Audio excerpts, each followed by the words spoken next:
और आपको धन्यवाद देना चाहते हैं आपके अभिवादन के लिए और आपकी प्रार्थना के लिए। So, you all know our topic is finding miracles every day in our जिस everyday प्रकार से life. हम सभी लोग जिस प्रकार से हम सभी लोग जानते हैं कि हमारा ये जो टॉपिक है वह है रोजमर्रा के जीवन में प्रभु के चमत्कारों को ढूंढना। So, we are looking into the life of Peter. What all events was something miracle in his life. We are studying about that. और हम लोग पतरस के जीवन से उन चीजों को देखने का ढूंढने का प्रयास कर रहे हैं कि पतरस के जीवन में वास्तविक रूप में वो कौन सी आशीषें उसके जीवन में कौन से चमत्कार घटित हुए।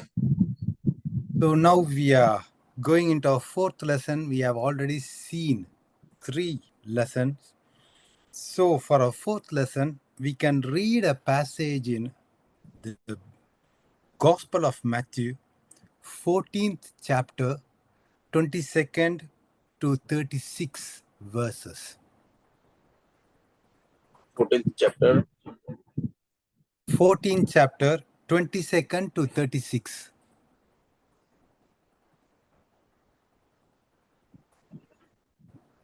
इक्कीस से 26 तक कोई पढ़ने में अगुवाई करें।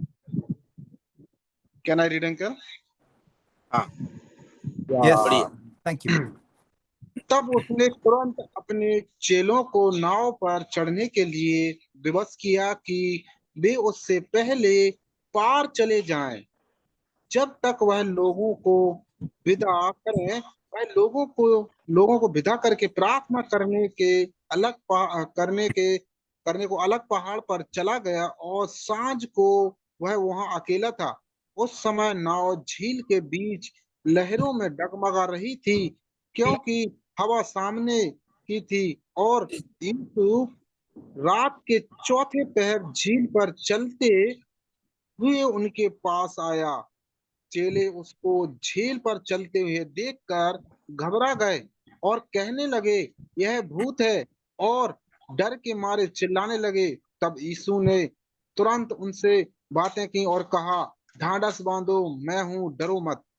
पतरस ने उसको उत्तर दिया, हे प्रभु, यदि तू है तो मुझे अपने पास पानी पर चलकर अपने आने की आज्ञा दे। उसने कहा, आ। अब पतरस नाव पर से उतर कर यीशु के पास जाने को पानी पर चलने लगा और हवा को देख और डूबने को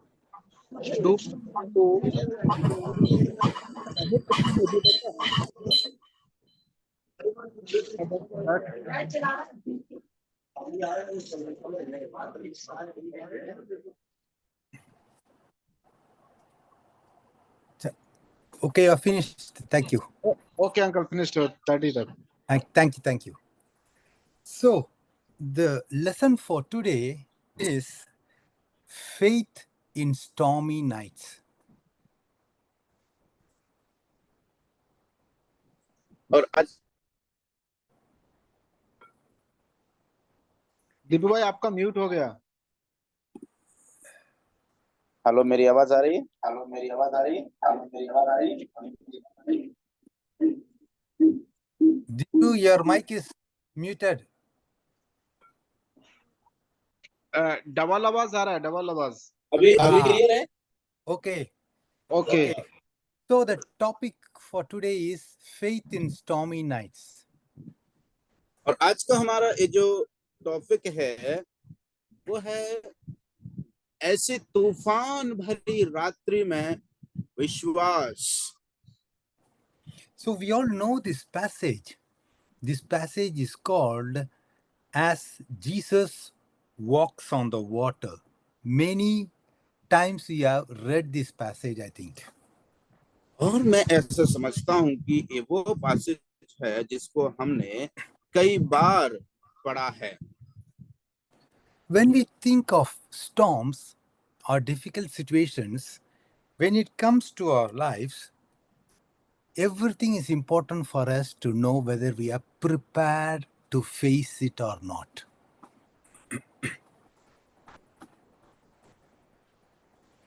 मेरे प्यारों, हम लोग इस बात को देखते हैं कि हम कई बार अपने जीवन में इस चीज को देखते हैं कि हम उसके जो भी समस्या आती है उसको तैयार हैं कि नहीं उसको सामना करने के लिए। So, life is something that depends great deal in what we have in us. That is the life when we face difficult situations. जब हम ऐसी कठिन परिस्थितियों का सामना करते हैं तो जो सीख हमें मिलती है वो ये है कि उस समय में हमारे पास वास्तविक रूप में है क्या। So these disciples, they needed something important within them to face these difficult, stormy situations. और हम इस बात को देखते हैं कि वो जो शिष्य लोग उस आंधी और तूफान से भरी हुई रात का सामना करने के लिए उनको उनके अंदर कुछ होना चाहिए था। So what these disciples needed was faith. So Jesus here is declaring some statement of faith so that they might learn this for their difficult situations. और उन शिष्यों को जिसकी आवश्यकता थी इस तूफानी रात का सामना करने के लिए वो है विश्वास, जिससे कि वो प्रभु यीशु मसीह पर विश्वास करने के द्वारा इस रात्रि का सामना कर पाएंगे जो कठिन परेशानी उनके सामने खड़ी हुई है। So today I am going to talk about 5 simple statements of faith which will encourage us in difficult, stormy situations. और आज हम लोग उन 5 मुख्य बातों पर विचार करने वाले हैं जो हमारी सहायता करेंगे कि हमारे कठिनाई भरे जीवन में जो हमारे सहायक होंगे। So the first statement here is the statement of faith is He brought me here. Lord Jesus brought them there. और सबसे पहला जो स्टेटमेंट और प्रभु का घोषणा ये है, सबसे पहली बात हमें जब ऐसी परेशानियों में हम फंसते हैं तो सबसे पहली बात चेलों को और शिष्यों को जाननी चाहिए थी कि उनको वहां पर ले जाने वाला कोई और नहीं वरन प्रभु यीशु ही है। We read that in the 22nd verse. That is, Jesus told them to go into the boat and go to the other side. So it was the order of Jesus Christ. इसलिए जब हम वचन 22 में पढ़ते हैं तो वहां पर साफ रीति से लिखा है कि वह उन लोगों को विदा करके प्रार्थना करने लगा, वह अलग पहाड़ पर गया और वहां पर उन लोगों से कहा कि तुम इस नाव में, तुरंत अपने चेलों को नाव में चढ़ाया कि वो उससे पहले पार चले जाए तब कि वह वहां लोगों को विदा करे। So some situations are in our life because we have disobeyed God. कभी कभी हमारे जीवन में ऐसी समस्याएं आती हैं क्योंकि हमने कभी कभी उस परमेश्वर के आज्ञाओं का पालन नहीं किया। So there are many examples in the Bible. Jonah is a good example of disobedience, disobeying God, and David also with Bathsheba. It's a good example how he disobeyed God. और इसलिए मेरे प्यारो योना को भी हम देख सकते हैं, वो एक उत्तम नमूना और उदाहरण हमारे लिए है किस तरह से उसने परमेश्वर का आज्ञा को पालन नहीं किया। दाऊद भी हमारे लिए एक बेहतरीन उदाहरण है जिसमें इस बात को हम देखते हैं कि किस तरह से उसने परमेश्वर की आज्ञा का पालन नहीं करके बैतशेबा के साथ पाप किया। So some situations come also in our lives because of the disobeying God by others. Because others are disobeyed, we also have to go through some consequences. और कभी कभी ऐसा भी होता है मेरे प्रियो, क्योंकि हमने कोई गलती किया, कोई पाप किया, जिसके कारण क्या होता है, हमें भी उनका परिणाम भुगतना, और हमारे अलावा दूसरों को भी उसका परिणाम भुगतना पड़ता है। So that we see also in the life of Paul. He warned others in Acts 27th chapter of the difficult situation which will be coming. They did not heed to his warning. So everybody, even Paul, had to go through that difficult suffering. और यद्यपि जब हम देखते हैं प्रभु का वचन प्रेरित काम की पुस्तक उसका 27 अध्याय में जब हम देखते हैं, तो वहां पर भी क्योंकि उन्होंने प्रभु की आज्ञा का पालन नहीं किया, हम देखते हैं कि उन्हें भी कठिनाई का सामना करना पड़ा। But here the disciples were in a difficult, stormy situation because they obeyed God. लेकिन हम यहाँ पर देखते हैं कि ये जो चेले लोग हैं, वो लोग एक बड़ी कठिन परेशानी में फंस गए हैं। यहाँ पर ऐसा नहीं कि उन्होंने प्रभु का आज्ञा को पालन ना किया हो, वरन उन्होंने प्रभु की आज्ञा पालन करके ही फिर उनको ये समस्या सामना करनी पड़ी। We all know that what happened just before this event, that is, Jesus fed more than 5,000 people. और हम इस बात को भी जानते हैं कि यहाँ पर क्या घटित हुआ है। यहाँ पर हम सभी लोग जानते हैं कि यहाँ पर हम देखते हैं कि प्रभु यीशु मसीह ने 5,000 लोगों से अधिक लोगों को क्या किया है, खाना खिलाया है। So Jesus had done a wonderful miracle in feeding 5,000 people, and Jesus and his disciples, they were becoming very famous because of this miracle. और ऐसा इसीलिए क्योंकि मेरे प्रियो हम देखते हैं कि प्रभु यीशु मसीह ने और उनके चेलों ने बहुत ही एक बेहतरीन उदाहरण और एक बड़ा चमत्कार उन्होंने किया है, और उसी चमत्कार के कारण हम इस बात को देखते हैं कि वो लोग प्रसिद्धि प्राप्त करते जा रहे थे। So this famous situation is very dangerous for the believer, for the disciples. So Loises told them to go into the boat and go into the other side. That is what he commanded them. इसलिए मेरे प्यारों, हम लोग क्या देखते हैं कि प्रभु यीशु मसीह को ये जो शिष्य लोग थे, उन्होंने जब इतना बड़ा कार्य किया प्रभु यीशु मसीह ने, तब हम देखते हैं कि इतना बड़ा कार्य करना उन शिष्यों के लिए बड़ा मुश्किल काम बन गया है। इसीलिए प्रभु यीशु मसीह शिष्यों से कहते हैं कि पहले तुम जल्दी से नाव में बैठ करके उस दूसरी तरफ चले जाओ। God often uses in our lives and also uses in the Bible two kinds of storms to guide us. परमेश्वर हमारे जीवन में दो प्रकार के आंधी तूफान लेकर के आते हैं, जिससे हमें इस बात का पता लगाया जा सके। The first one is correcting storms. That is something which chastens us when we have disobeyed God's will. और मेरे प्यारों, वो सबसे पहले प्रकार की आंधी वो ये है कि कभी कभी परमेश्वर हमारे जीवन में इस प्रकार की आंधियों को लेकर के आते हैं। वो आंधी में क्या करती हैं, जब हम परमेश्वर की आज्ञा का पालन नहीं करते हैं, तो इस प्रकार की हमें ताड़ना परमेश्वर की ओर से मिलती है। And another storm is perfecting storm. That is when we have obeyed God's will. और दूसरा प्रकार का आंधी है, वो है हमें सिद्धता की ओर लेकर के जाते हैं, और सिद्धता की ओर लेकर के जाने वाली आंधी जब हम परमेश्वर की आज्ञा का क्या करते हैं, पालन करते हैं। So this correcting storm is to settle our accounts with God, settle our life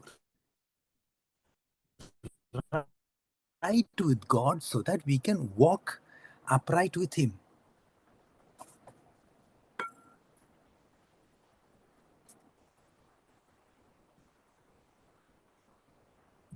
और इसलिए हम दूसरे प्रकार की आंधी को हम देखते हैं, और वो दूसरे प्रकार की आंधी ये है कि जिसमें हम अपने पापों को मान करके, अपनी गलतियों को सुधार करके प्रभु के आज्ञा के अनुसार चलते हैं, जहाँ जिस भी गंतव्य पर प्रभु ने हमें जो है पहुंचने के लिए आग्रह किया हो, उस पर हम चलते जाते हैं। वो है दूसरे प्रकार की आंधी, जिसमें हमें समस्या आती तो है, प्रभु हमारे साथ रहते हैं। But the perfecting storm is something that we have to wait on the Lord and trust Him so that He can see us through the storm.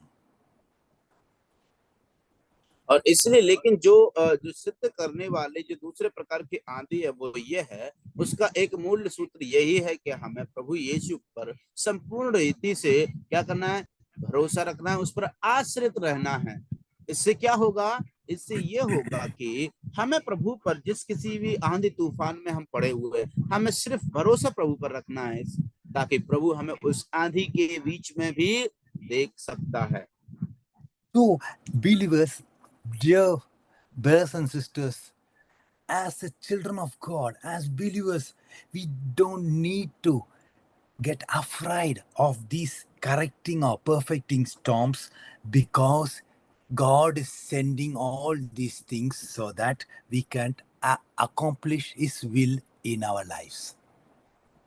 और इसलिए मेरे प्रिय भाइयों बहनों, आपको बताना चाहते हैं कि ये जो सिद्ध करने वाली आंधी से हमें डरने की जरूरत नहीं, हमें भय खाने की जरूरत नहीं है, क्योंकि परमेश्वर इन्हें हमें हमारे जीवन में इसीलिए भेजते हैं, जिससे कि वो हमें सिद्धता की ओर लेकर के जा सके। So now we are going into a second statement of faith. What is that? He is praying for me. We read that in the 23rd verse. और इसलिए मेरे और दूसरा जो वाक्यांश है जिसमें अभी हम लोग जा रहे हैं, वो है 23वीं आयत में, जहां पर लिखा हुआ है कि वो प्रार्थना करने को पहाड़ पर चढ़ गया। So we read that here, once he had told the disciples to get into the boat, what did he do? He went up on a mountainside by himself to pray. देखिए मेरे प्यारों, हम लोग यहाँ पर क्या देखते हैं, क्या पढ़ते हैं, यहाँ पर लिखा हुआ है वचन 23 में, जब वह लोगों को विदा करके उसने क्या किया, वो पहाड़ पर प्रार्थना करने को अलग पहाड़ पर चढ़ गया, और सांझ तक वहां वह प्रार्थना करने लगा, अकेला था। So here we see Jesus, he's gone just away from the disciples to meditate and pray and to intercede for them.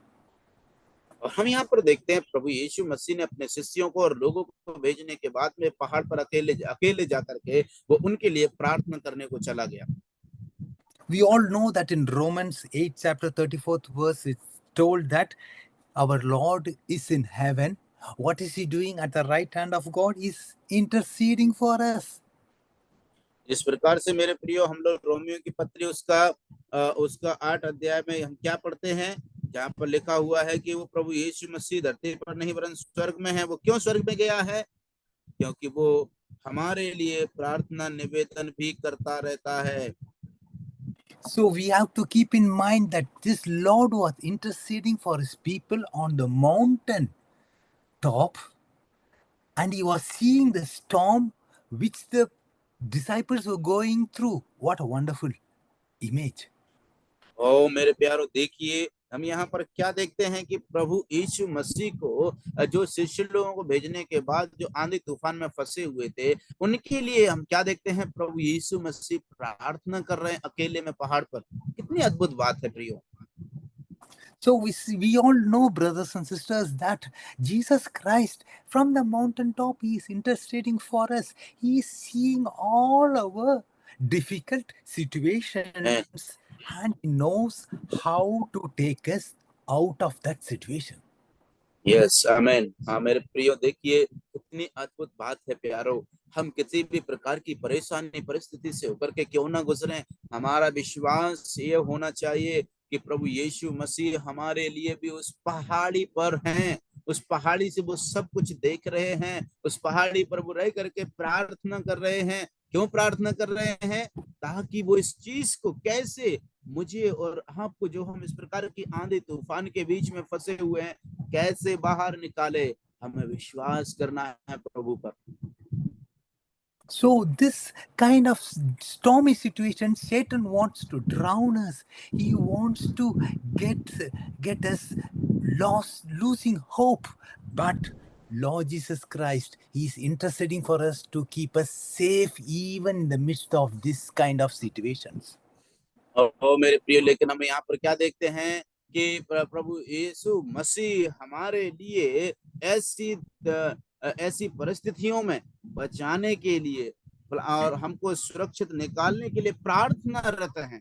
लेकिन हम देखते हैं शैतान क्या करता है। शैतान जो है हमारे लिए और हम विश्वासियों के लिए वो उस परेशानी में ले आकर के हमें क्या करना चाहता है, वो डुबाना चाहता है, हमें उसमें गिराना चाहता है। We all know the passage in Exodus 17 chapter 8th verse where Moses was interceding when Joshua and the people were doing war. They were in the battlefield. और हम सभी लोग जिस प्रकार से जानते हैं कि निर्गमन के पुस्तक उसका 17 अध्याय उसकी 8वीं आयत से जब हम पढ़ते हैं, तो वहां पर हम देखते हैं कि जब जो रफीदीम में आकर के वो लोग इस्राएलियों से लड़ने लगे थे, अमालेकी लोग, तब हम क्या देखते हैं, मूसा जो है उन यहोशू के लिए, उनके जो लड़ाकू हैं उनके लिए क्या कर रहा था, वो पहाड़ पर जाकर के प्रार्थना कर रहा था। Yes, exactly. Exodus 17 chapter, we see that Moses was standing on the top of the hill and he was also helping Joshua to fight against the Amalekites down the valley. When he was praying, they were fighting against them victoriously. When he was praying with his hands above, holding up, when he was not holding his hands up, they were being defeated. That was a wonderful image of a interceding prayer. और मेरे प्यारे, देखिए कितनी अद्भुत बात है। यहाँ पर नीचे यहोशू और उनकी सेना उन अमालेकियों से, रफीदीम में इस्राएलियों से जो युद्ध करने के लिए आए थे, उनके सामने है। लेकिन वहीं पर हम देखते हैं कि मूसा उस पहाड़ी पर बैठा है और उनके लिए प्रार्थना कर रहा है। So we all know that they needed somebody to hold up the hands of Moses so that they might win the battle. और मेरे प्यारों, हम लोग इस बात को देखते हैं कि जब मूसा उनके लिए प्रार्थना कर रहा था, तो मूसा जैसे ही जब ऊपर हाथ उठाता था, तब इस्राएली लोग जीतते थे, और नीचे जाता था जब तक इस्राएली लोग हार जाते थे। इसीलिए मूसा को 2 लोगों की जरूरत थी, जिससे कि वो मूसा के ऐसे ऊंचे हाथों को पकड़ सके ताकि वो लोग उस युद्ध को जीत पाए। But wonderful, our Heavenly Father, He does not want anybody to help Him to win the battle. He is so powerful. He alone, He can give us that power to win the battle. Yes, और मेरे प्रियो, हम लोग देखते हैं हमारा परमेश्वर जिसकी हम आराधना करते हैं, जिस पर हम विश्वास रखते हैं, उसे लोगों की सपोर्ट की जरूरत नहीं है कि वो हमारे उनका हाथ ऊंचा रख सके जिससे कि वो युद्ध को जीत सके। हमारा परमेश्वर सर्वशक्तिमान है, उसे किसी भी प्रकार के जो है सपोर्ट की जरूरत नहीं, वो काफी है हमारे लिए उस युद्ध को जीतने में। So, on the cross, He had defeated every enemy. He did not want help of anybody. He defeated every enemy. So we are fighting not for the victory, we are fighting from the victory to just keep the victory on our side. और मेरे प्यारों, इसीलिए हम क्या देखते हैं, हमारा परमेश्वर हमारी ओर रहता है और वो सबसे सक्षम है और वो काफी है उस युद्ध को जीतने में। इसीलिए मेरे प्यारों, हमारे साथ में जो अलग बात है वो ये है कि हम लोग जीतने के लिए युद्ध नहीं लड़ते, वरन जीत के साथ हम जीत में हैं। वो सिर्फ उस प्रक्रिया को हम लोग कर रहे हैं, जिससे साबित हो सके कि हमको जीतना है। But often, when we are in difficult situation, what happens? The enemy, Satan, what he does? He wants us to feel abandoned. He wants us to feel that we are very lonely. But Jesus has promised us that He will never leave us. He will never forsake us. Wonderful. ओ मेरे प्रियो, देखिए हम ऐसी परेशानी में जरूर पड़ते हैं, लेकिन हमें प्रभु यीशु मसीह का वचन याद आना चाहिए, जिसमें जिसमें उसने कहा है, मैं तुझे कभी नहीं छोड़ूंगा और ना कभी त्यागूंगा।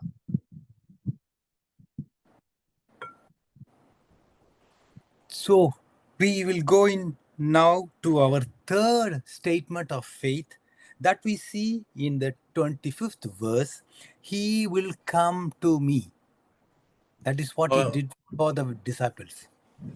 और आइए अभी हम लोग जो है उसके 25वें आयत में जाते हैं, जो तीसरा बात जो प्रभु यीशु मसीह ने कहा है, और वहां पर हम पढ़ते हैं 25वीं आयत में, जहां पर लिखा हुआ है, और वह रात के चौथे पहर झील पर चलते हुए उनके पास आया।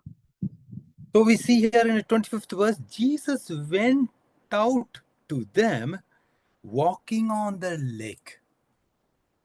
और यहाँ पर हम पढ़ते हैं, प्रभु यीशु मसीह रात के चौथे पहर झील पर चलते हुए उनके पास गया।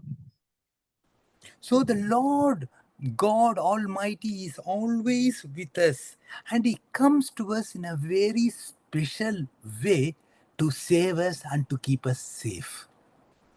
और मेरे प्यारो, इस चीज को हमेशा हमें यह स्मरण रखना है कि हमारा प्रभु एक विशेष रूप से हमारे लिए हमारे साथ रहता है, हमें उस पर विश्वास रखना है। That is what we read in Isaiah. When you pass through the waters, I will be with you. When you pass through the rivers, they will not sweep over you. That is the promise. Isaiah 43:2.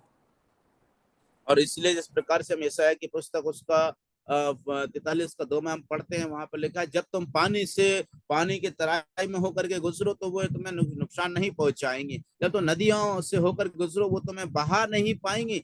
ये जो promise है प्रभु ने हमें दिया है।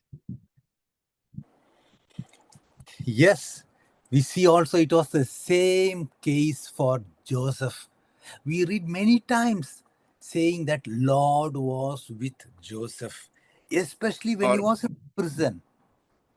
और मेरे प्यारो, हम लोग देखते हैं इस बात को विशेष रूप से यूसुफ के साथ में भी वैसा ही घटित हुआ है।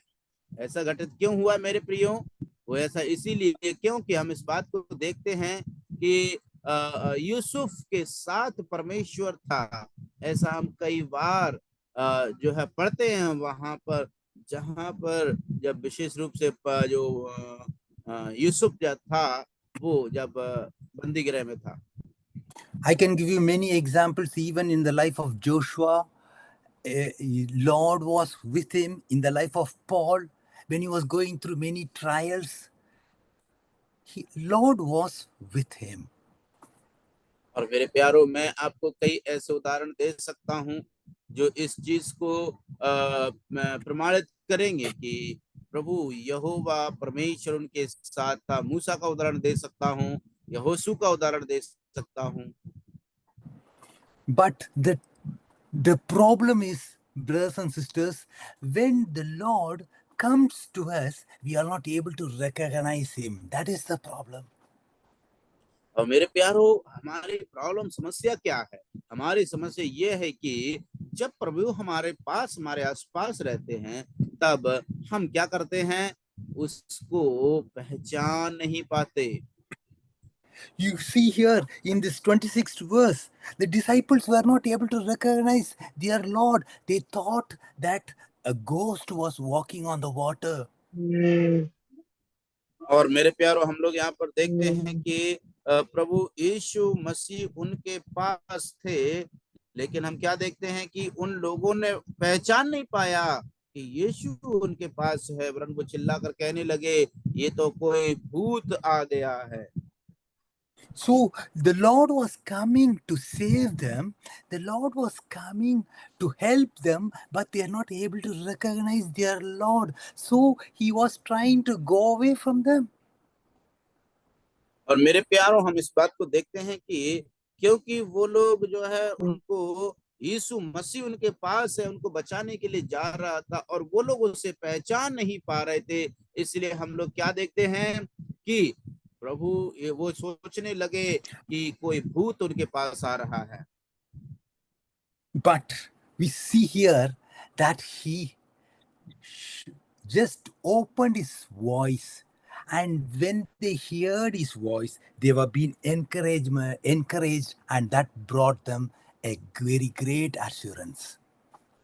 और मेरे प्यारो, जब उनको इस चीज का पता चला कि नहीं वो भूत नहीं वरन वो प्रभु है, तब हम क्या देखते हैं, ये बात उनके लिए बड़े उत्साह का कारण बनी।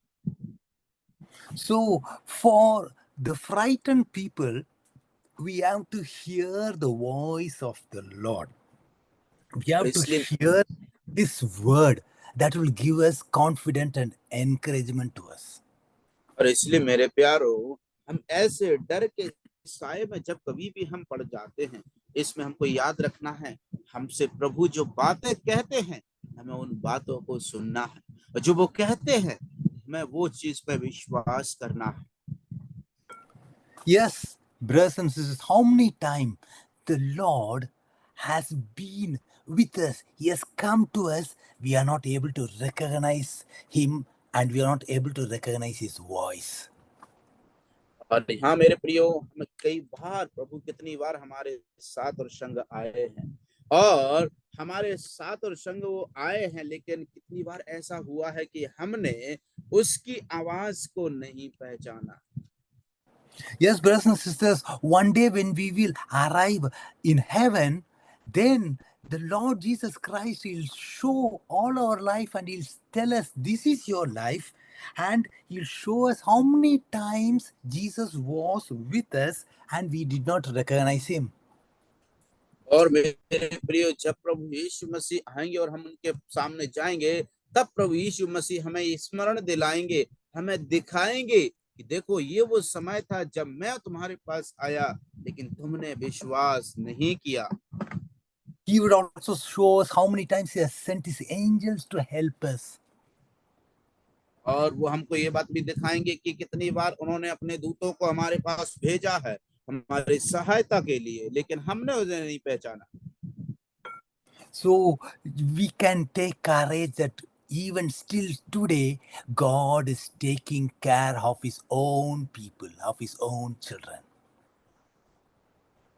और इसलिए मेरे प्यारो, हम आज भी इस बात को देख सकते हैं प्यारो, इस चीज को हम पहचान सकते हैं मेरे प्रियो, कि यद्यपि आज भी हमारा परमेश्वर क्या कर रहे हैं, अपने लोगों के लिए सहायता भेजते हैं। So now we will go into a fourth statement of faith, that is, the Lord will help me grow. और अभी हम लोग जो चौथा प्रभु का वाक्यांश उसमें जाएंगे, और वो है प्रभु हमारी सहायता करेंगे कि हम आगे बढ़ जाएं। So the one of the purpose of the stormy situations in our life, so that we might grow in grace, so that we might grow in the knowledge of our Lord and Savior Jesus Christ.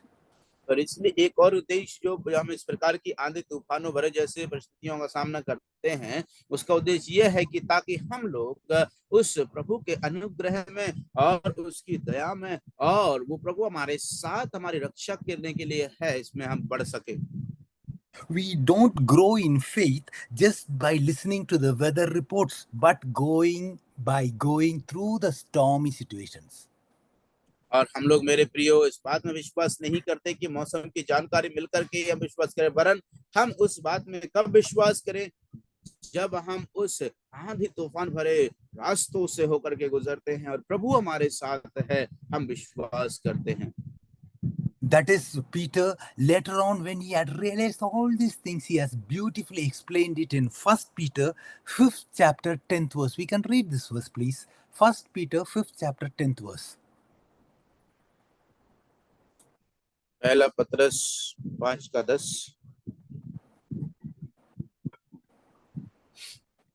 अब परमेश्वर जो हमारे सारे अनुग्रह का दाता है, जिसने तुम्हें मसीह में अपनी अनंत महिमा के लिए बुलाया, तुम्हारे थोड़ी देर तक दुख उठाने के बाद आप ही तुम्हें सिद्ध और स्थिर और बलवंत करेगा। After you suffer for a little while, the God of all grace, who called you to this eternal glory in Christ, will perfect you, establish you, and strengthen you. Yeah, thank you. He will make you strong, firm, and steadfast. This sounds like a description of a rock. We know Peter is a rock. He's telling that. Now he's telling that he has become a rock. He was just like a sand.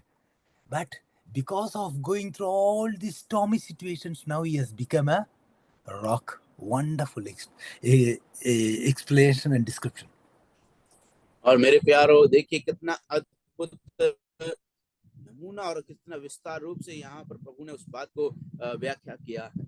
हम सभी लोग जानते हैं कि प्रेरित पतरस कौन है। प्रेरित पतरस को नाम एक चट्टान दिया गया।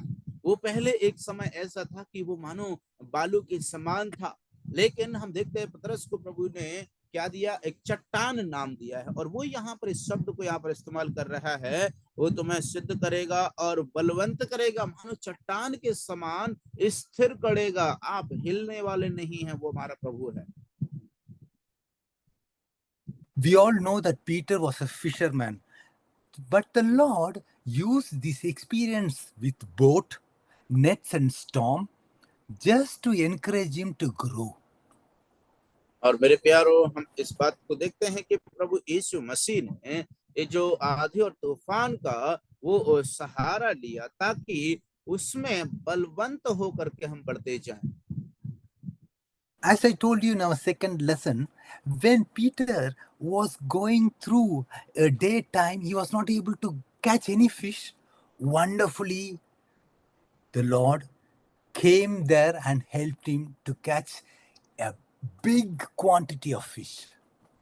हम देखते हैं इस बात को प्रियों के पतरस जो है एक बहुत अच्छा और जाना माना प्रसिद्ध मछुआरा था, लेकिन हम देखते हैं कि एक दिन वो प्रभु के बिना मछली पकड़ने के लिए जाता है, लेकिन उसे कुछ भी नहीं मिलता। लेकिन जब प्रभु उनके पास आते हैं और प्रभु कहते हैं तो उधर डाल डाल, तो जैसे वो आज्ञाकारी होता है, देखते हैं कि बड़ी मात्रा में, वो बहुत बड़ी मात्रा में मछलियों को पकड़ लाता है।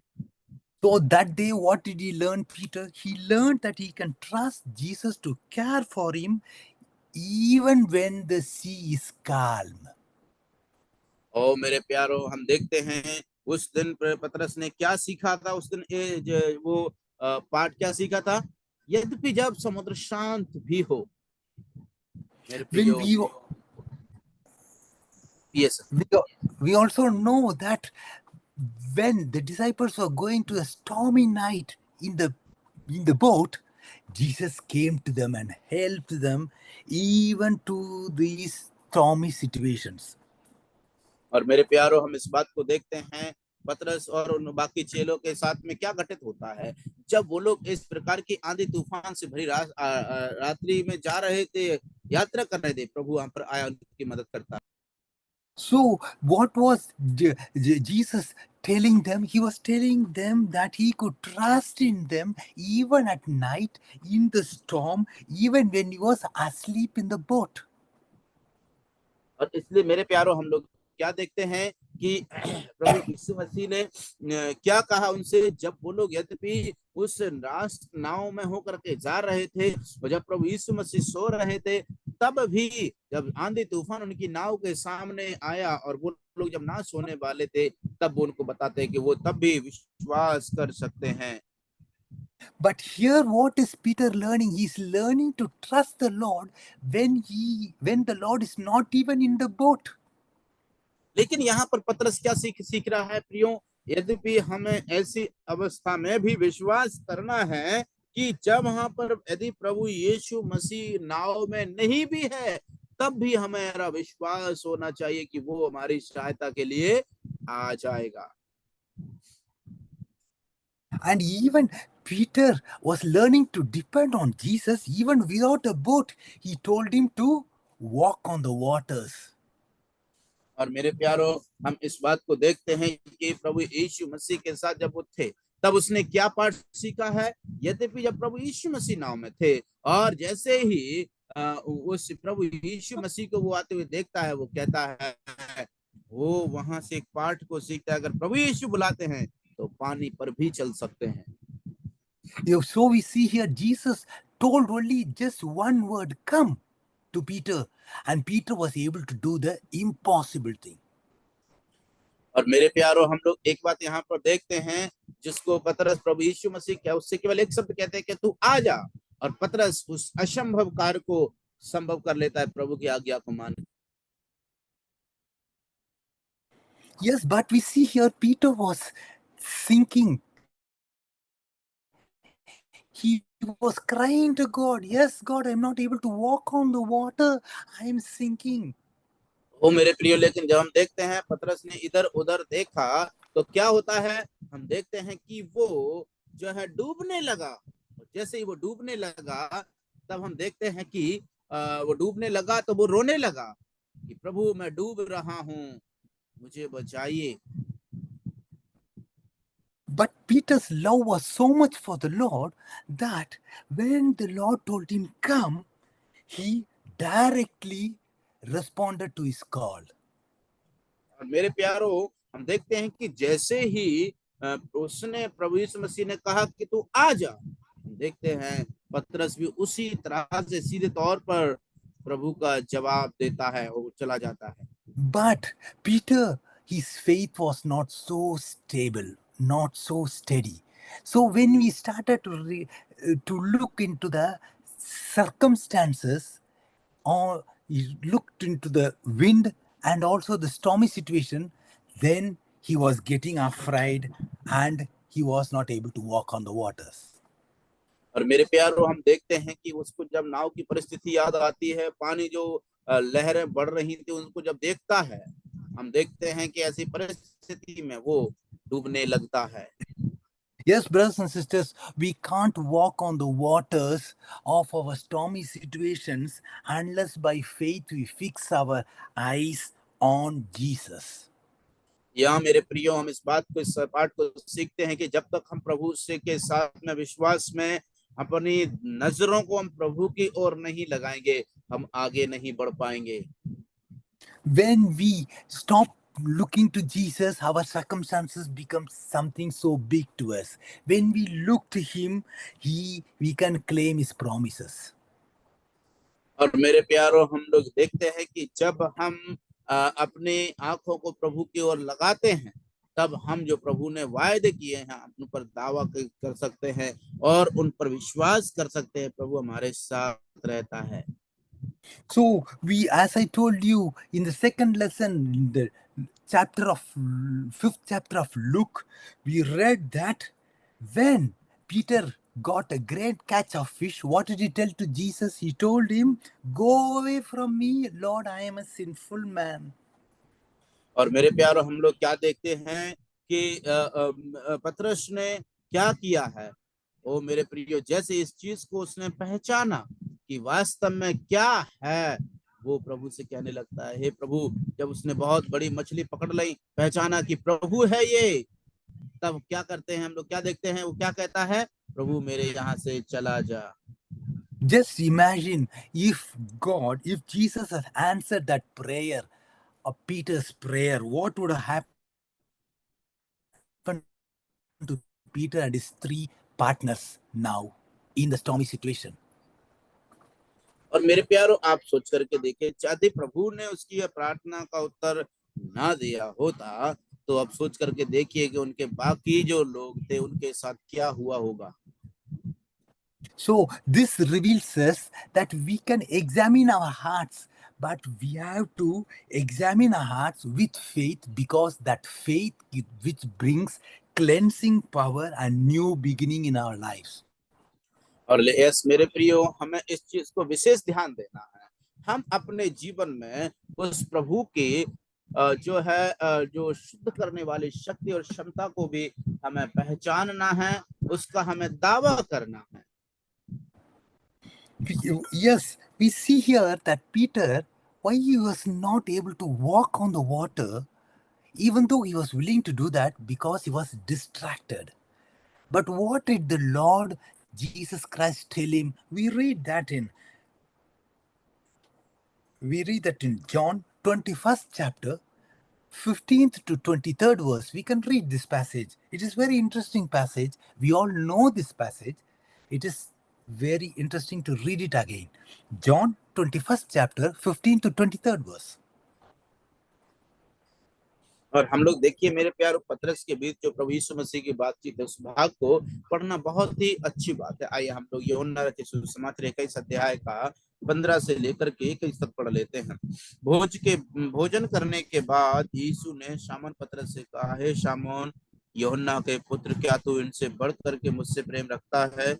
उसने उससे कहा, हाँ प्रभु, तू तो जानता है कि मैं तुझसे प्रीति रखता हूँ। उसने उससे कहा, मेरे मेमनों को चरा। After they ate breakfast, Jesus said to Simon Peter, Simon, son of Jonah, do you love me more than these? Peter said to him, yes, Lord, you know that I love you. Jesus said to him, feed my lambs. उसने फिर दूसरी बार उससे कहा, हे समौन यूहन्ना के पुत्र, क्या तू मुझसे प्रेम रखता है? उसने उससे कहा, हाँ प्रभु, तू जानता है कि मैं तुझसे प्रीति रखता हूँ। उसने उससे कहा, मेरी भेड़ों की रखवाली कर। He said to him again a second time, Simon, son of John, do you love me? Peter said to him, yes, Lord, you know that I love you. Jesus said to him, take care of my sheep. उसने तीसरी बार उससे कहा, हे समौन यूहन्ना के पुत्र, क्या तू मुझसे प्रीति रखता है? पतरस उदास हुआ फिर कि उसने उससे तीसरी बार ऐसा ही क्या कहा, क्या तू मुझसे प्रीति रखता है? और उससे कहा, हे प्रभु, तू तो सब कुछ जानता है, तू यह जानता है कि मैं तुझसे प्रीति रखता हूँ। यीशु ने उससे कहा, मेरी भेड़ों को चरा। He said to him a third time, Simon, son of John, do you love me? Peter was sad because Jesus had said to him a third time, do you love me? He said to him, Lord, you know all things. You know that I love you. Jesus said to him, feed my sheep. मैं तुझसे सच सच कहता हूँ, जब तू जवान था तो अपनी कमर बांध कर जहां चाहता था वहां फिरता था, परंतु जब तू बूढ़ा हो तो अपने हाथ लंबे करेगा, दूसरे तेरी कमर बांधकर जहां तू ना चाहेगा वहां तुझे ले जाएंगे। Truly, truly, I say to you, when you were young, you used to clothe yourself and walk wherever you wanted. But when you become old, you will stretch out your hands, and someone else will clothe you and carry you where you will not want to go. उसने इन बातों से दर्शाया कि पतरस कैसी मृत्यु से परमेश्वर की महिमा करेगा, और यह कहकर उससे कहा, मेरे पीछे हो ले। Now Jesus said this in order to indicate that what kind of death Peter would glorify God. After he had said this, he said to Peter, follow me. Yes, thank you. So what we read here in the 19th verse, he told, when Peter was distracted, he told him, what he told him? He told him, follow me. हमें 19 वचन में क्या पढ़ते हैं आखिरी में? प्रभु ने उससे पतरस से कहा, मेरे पीछे हो ले। But when we come to the 21st verse, Peter was following God. He was following Christ. He was hearing the footsteps of Christ. But at a sudden, he got his eyes off of Christ and he began to look at other believers. What he told there in 21st verse, what about them, Lord? What about him, Lord? मेरे प्यारो, प्रभु यीशु मसीह ने उससे सब बातें कही, लेकिन हम देखिए उसी भाग में जब हम 21वीं आयत में आते हैं तो पतरस के साथ क्या घटना घटित होती है? पतरस ने अपनी आंखों को प्रभु से हटा करके दूसरे लोगों पर लगाया, और वो कहता है, उसे देखकर पतरस ने यीशु से कहा, हे प्रभु, इसका हाल क्या होगा? उसने दूसरे लोगों पर अपनी नजरों को। So we once again read in the 22nd verse, The Lord Jesus Christ rebuked Peter and repeated his call, and he told him, "You must follow me." और 22वीं आयत में जब हम आते हैं तो वहां पर हम एक बार फिर से पढ़ते हैं, जहां पर प्रभु यीशु मसीह उसकी ताड़ना करते हैं। यहाँ पर वचन 22 में लिखा, यीशु ने उससे कहा, यदि मैं चाहूं कि वह मेरे आने तक ठहरा रहे तो तुझे क्या काम, तू मेरे पीछे हो ले। Yes, brothers and sisters, if we look to Jesus by faith, we can do whatever he commands us to do. और मेरे प्यारो देखिए, हम इस संसार में इस बात को ध्यान देना है कि जो हम यदि प्रभु पर अपनी आंखें लगाए हैं तो हम उस बात को भी जो प्रभु यीशु मसीह ने आज्ञा दी है उसका पालन हम लोग कर पाएंगे। But if we start looking at ourselves just like Peter, looking at our circumstances or looking at other believers, what will happen? We will start to stumble, fall, and sink. और मेरे प्यारो, हमारे जीवन में क्या होगा जब हम अपनी आंखों को दूसरों पर लगा देंगे, परमेश्वर से हट जाएंगे, तो क्या होगा? हम लोग डूबने लगेंगे। हम लोग जो है दूसरों पर अपनी आंखों को लगाएंगे, उनका क्या होगा? हमारे जीवन में हम गिरना चालू हो जाएगा, हम डूबना चालू हो जाएगा और हम परेशान होने लगेंगे। So the only way to become an overcomer, the only way to get victory is to exercise faith in the Lord. और मेरे प्यारों, हमें हमारे जीवन में केवल एक ही बात करना है। अगर हमें जीतना है, अगर हमें परिस्थितियों से जीतना है, तो हमें एक ही चीज का जो है अभ्यास करना है, वो है प्रभु यीशु में हमारा विश्वास। So we will come now to the fifth statement of faith, that is, he will see me through the stormy situations. और मेरे प्यारों, और वो हम आखिरी और 5वां वाक्यांश में हम आएंगे, जहां पर प्रभु यीशु मसीह ने वो बात कही है, और वो कहता है कि यद्यपि ऐसी परिस्थिति से भी प्रभु मुझे देखता है। Now we see that the disciples have already seen 3 miracles: Jesus walking on the water, Peter walking on the water. Peter was also being rescued from drowning. और अभी हमने देखी ऐसी अवस्था में 3 प्रकार के चमत्कारों को देखा। पहला, यीशु मसीह पानी पर चलते उनके पास आए। दूसरा, पतरस भी प्रभु यीशु मसीह के पास पानी पर चला। तीसरा, पतरस जब डूबने लगा तो प्रभु यीशु ने उसे बचाया। So when Jesus and Peter got into the boat, 2 miracles occurred. What is that? The storm stopped and the boat instantly arrived at their destination. और मेरे प्यारों, हम देखते हैं यहाँ पर 2 और प्रकार के जो है चमत्कार होते हैं। पहला, जब पतरस और यीशु मसीह दोनों जब नाव में पहुंच जाते हैं तो क्या होता है? पानी थम जाता है। दूसरा, हम लोग देखते हैं जिस गंतव्य तक उनको पहुंचना था, जैसे ही उन्होंने कदम रखा तुरंत वहां पर वो पहुंच गए जहां उन्हें जाना चाहिए था।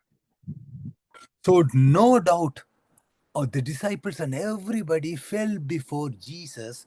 What did they tell? We read that in Matthew 14 chapter 33rd verse. Truly you are the Son of God. और मेरे प्यारों, जब वो लोग आराधना कर चुके, इस नाव पर जैसे उन्होंने उनकी आराधना करके कहा, सचमुच तो परमेश्वर का पुत्र है। So now, brothers and sisters, we have seen 5 simple statements of faith which can encourage us to through stormy situations. मेरे प्यारे भाइयों, हम लोगों ने आज क्या ऐसे 5 उद्देश्य, उदाहरण और 5 बिंदुओं पर हम लोगों ने घोषणा देखी है, जो हमारे जीवन में जब हम रहते हैं तो हमारी सहायता करते हैं कि किस प्रकार से हम ऐसी आंधी और तूफान भरी परिस्थितियों का सामना करें। That is, the first statement is, he brought me here. That is, he only told me, he only gave me the orders to go in that situation. और सबसे पहली बात हम लोग देखते हैं कि हमें इस चीज को पहचानना है कि जब हम ऐसी परेशानी में आते हैं तो इस बात को हमें याद होना चाहिए कि वो प्रभु यीशु ही है जिसने हमसे कहा है कि तुम जाओ।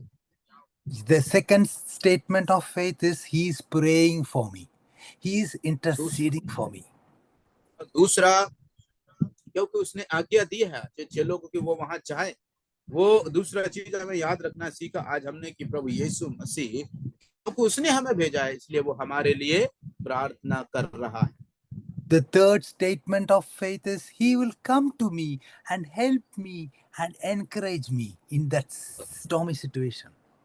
और तीसरा जो सिद्धांत आज हम लोग सीखते हैं वो ये है कि जब हम उस तूफानी को सामना कर रहे होंगे उसके बीच में प्रभु हमारी मदद के लिए, हमारी सहायता के लिए वो आएगा। And the fourth statement of faith is he will help me to grow spiritually so that I might be able to be very strong just like a rock.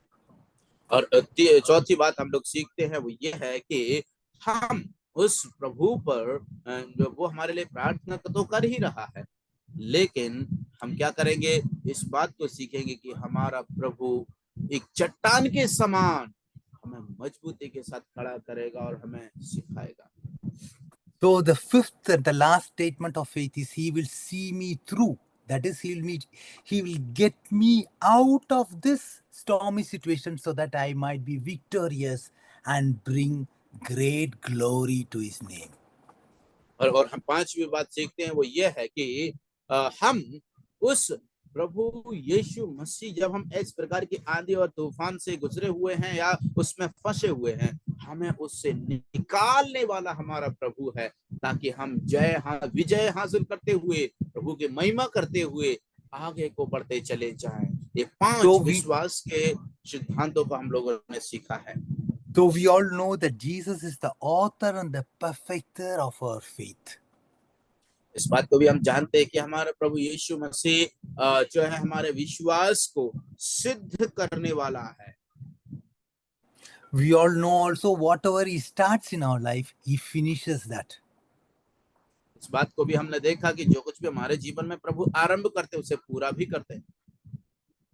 Abraham, Isaac and Jacob, they were not perfect men. They were not perfect people, but Lord kept his promises with them because they were very close to God and they heeded to obey God and his promises.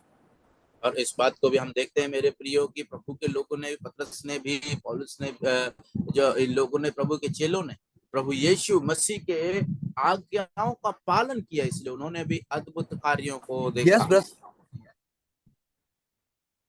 Yes, brothers and sisters, faith is not always easy.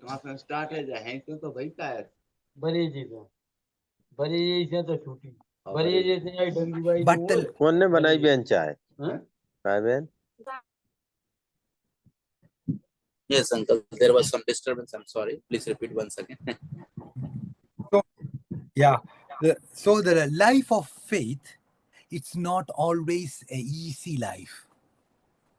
और इसलिए मेरे प्यारे, विश्वास का जीवन है वो हमेशा सामान्य और साधारण नहीं होता, सरल नहीं होता।